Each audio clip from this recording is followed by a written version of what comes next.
Hello everyone, Taki here, back with another skilling guide. Today we're going to be covering 1 to 99 agility.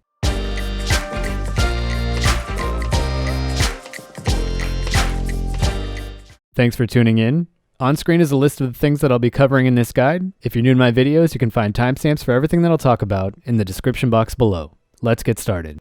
First, let's cover gear and items. There are two sets of armor that are directly tied to the agility skill. The first is the Nimble outfit, and this will give you plus 6% bonus experience to agility, and it's awarded from the pit. As it currently stands, the second set isn't really worth unlocking anymore. It requires anywhere between 85 to 90 agility, or 80 to 85 if you're using Summer Pies, and it requires 250 perfect laps on both of the advanced courses. This will reduce your weight by 12 kilograms. You can also pick up a spotted or spot ear cape or some boots of lightness to reduce your weight by the listed amounts on screen. We also have the collector's insignia for a 5 to 10% bonus XP boost, or the Silverhawk boots, which are free from the Ottoman store and give you 10% of a small XP lamp while training or running. To open up the Ottoman store, simply click on your currency pouch and then click on the bolts. This will open up the store and you can claim your Silverhawk boots for free. While you're here, you can also pick up some other supplies like lamps or Silverhawk down to use with your boots. Because agility is one of the slowest skills to train, it's also worth setting up your treasure hunter to automatically redeem prismatic lamps and stars to agility. You can do this by opening up the interface, clicking on the gear icon, and setting the options in the drop-down menu. There are two auras that you can consider using for agility. The first is the Sure-Footed aura, and this will prevent you from failing obstacles for 20 to 40 minutes depending on your tier. This will cost you 5 to 17,000 loyalty points. The second aura I don't really recommend getting, but it'll boost your experience by 2.5% for 30 to 90 minutes, and this costs 40 to 240,000 loyalty points. For items, we have the Agility Potion, which will give you plus 3 to your agility level. Energy potions aren't very useful after you level up a little bit, but these will give you 20 to 40% of your run energy back. The God Banner is absolutely worth unlocking for the plus 5 to your agility level for 30 minutes every day. But your most important item is probably going to be Toadflax Incense Sticks due to their high chance of helping you avoid failing obstacles. You should also consider using Torsal Incense Sticks to increase your XP gains by 2%. If you want more information on these sticks, you can click the card in the right-hand corner of your screen. A great option for healing and boosting your agility is going to come from Summer Pies. These will give you plus 5 levels and 20% of your run energy back. If you have the ability to, you should always be skilling with the Clan Skilling Boost for 3 to 6% bonus experience. And if you have Invention unlocked, you can consider augmenting something with the Wise perk for 1 to 3% bonus experience. And finally, we have Pulse Cores for 2 to 10% bonus experience, Black Pearls from the Agaroth Weekly D&D for bonus experience equal to a medium Fallen Star, and Perfect Juju Agility Potions, which will boost your agility experience on the Heffen Agility course. Now let's talk about distraction and diversions in minigames. In this section, I'm going to cover the Weekly Circus, Penguin Hide and Seek, the Pit, Barbarian Assault, and Supply Runs. You can go to the circus by visiting the Minigames section in the Adventures tab, going down to the circus, and then teleporting to the Lodestone. Follow the trail on screen to go to the ticket booth, grab a ticket, and go inside. When you're inside, click on the Agility Changing Room to go upstairs, and then you'll be able to perform emotes on the rope to get agility experience. The experience that you get from this will scale as you level, making it always worth your time to do it. Another great boost comes from the Hide and Seek D&D. You can use the website that I have listed in the description box below, which will list all of the locations of the penguins for that week on World 60. Then it's as easy as going to the location, spying on the penguins, and then cashing in your points for experience and agility. Occasionally while you're training, the Talent Scout may call out to you, and you definitely want to click on him. He will teleport you to the pit, which is kind of like a little mini game. You are more likely than not to fail this and not get the boosted experience, but you want to do this to be able to unlock the Nimble outfit. Unfortunately, this minigame is pretty dead these days, but there are communities that are built around forming groups for this. I'm going to link a Discord in the description box below that you can use to find groups for this. This is a great option for bonus experience or unlocking the insignia. If you head over to the Mazcab area at the time listed on screen, once per day you can take part in the Goebie supply runs. You can use the FCs that are listed on screen. This is very straightforward. You simply pick up supplies from the starting location and walk all the way through the Nemiforest and deposit it. You can ask specifically for a world that has agility experience, and you can go to that world and trade in yours for a lamp. I have a guide for the Nemiforest that you can see in the top right hand corner of your screen. Now let's cover the leveling routes for 1 to 99. From levels 1 through 39, you're going to be getting your agility experience primarily through quest rewards. The agility course experience is so low in this level bracket that it's not even worth considering doing real agility training. You can start off with the Grand Tree quest for 7,900 XP, which will bring you to level 25. The Tourist Trap will give you 9,300, which will bring you to 32, and the Evil Dave's quest will give you 20,000, which will bring you all the way to 39. This, coupled with the fact that you'll leave with 6 keys, which can ultimately give you more agility bonus experience, makes this a great option for this level range.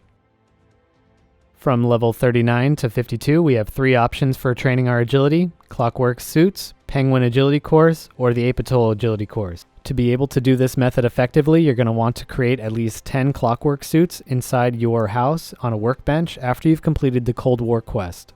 Then you need to find an area with only a few squares of movement area. This is a great option on the top of the Falador Castle on the east side. Then you need to add 2 actions on your ability bar, one for winding a penguin and another one for releasing them. Then it's as simple as spamming your ability bar buttons and clicking on the penguins on the floor. If you complete the bar crawl mini quest, you have access to this location. This is actually a better spot because you can click in the exact same location over and over again. This method is very click intensive, obviously, as you can see on screen, but it does allow you to look off screen and AFK as long as you can continuously spam these buttons. It's going to take a little while for you to get used to this, but you can expect 30 to 40k an hour. However, a better option from 39 to 48 would be to do the Penguin Agility Course after you've completed the Cold War quest for 30 to 40k an hour. You can get here by using the boat north of the Relica Lodestone, and then talking to the polar bear with at least 1 Clockwork Suit in your inventory. From level 48 to 52, you can use the Apatow course after you've completed the Monkey Madness quest. You will also require a small Ninja Grigri. You can expect 38 to 40k an hour experience here as long as you're using the Toad Flax Incense Sticks. From 52 to 65, we have 2 options: the Wilderness Agility course or the Apatow Agility course. The best option in this level bracket is the Wilderness Agility course for 46 to 80k experience per hour. This is going to require you to purchase a demonic skull from the mage north of the Edgeville Lodestone. Using this skull will scale your experience in the Wilderness Agility course, but it will also allow other people to be able to attack you regardless of the level restrictions.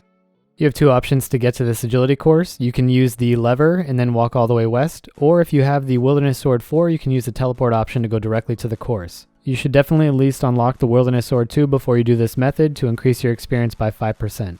If you want a safer option, you can stick with the Apatow course from 52 to 65 for 45 to 50k an hour.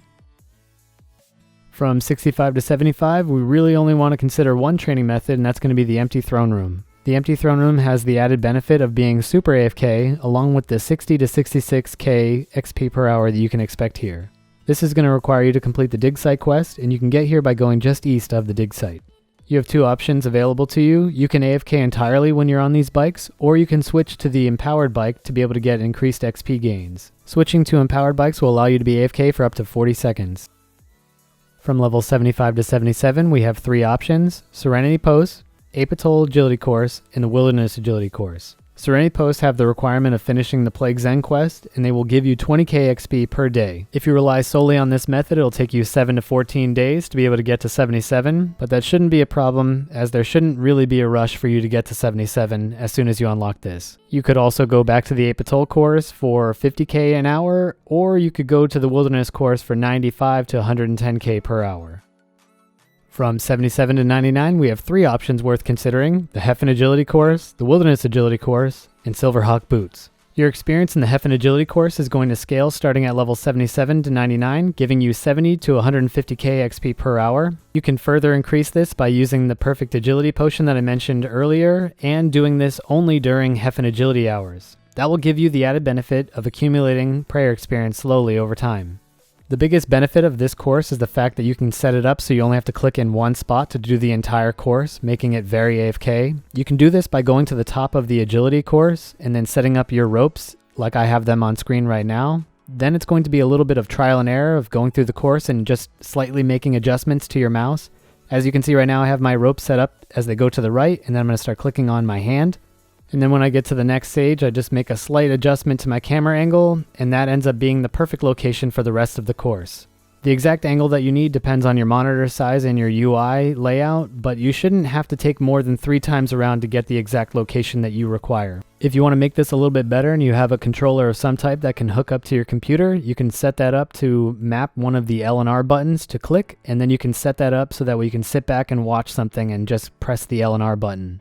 The Wilderness Agility course scales a little bit higher at the beginning of this level range. You should expect 110 to 150k XP per hour between 77 and 99. And finally, another great option for these last couple of levels between 90 and 99 are Silverhawk boots, and these will give you anywhere between 50 to 70k XP per hour depending on what you're doing. These have the added benefit of being able to train your agility skill while you do something else. If you're going to be using these, it's important to do something else in the game that can offset some of the cost of the feathers or turn a profit. My favorite thing to do is Prif Elves. It doesn't fully offset the cost of the feathers, but it does take away a big chunk of it. If you want some more ideas of things that you can do to earn money while you're using these boots, you can click on the card in the top right hand corner of your screen. Anyways, thanks for watching this guide. If there's another skilling guide that I haven't already made that you want me to, leave a comment in the description box below. That's the end of this one. If you liked the video, consider dropping a like below and subscribing to the channel if you aren't already. Feel free to take a look at one of the videos on screen now, and until next time, Taki out.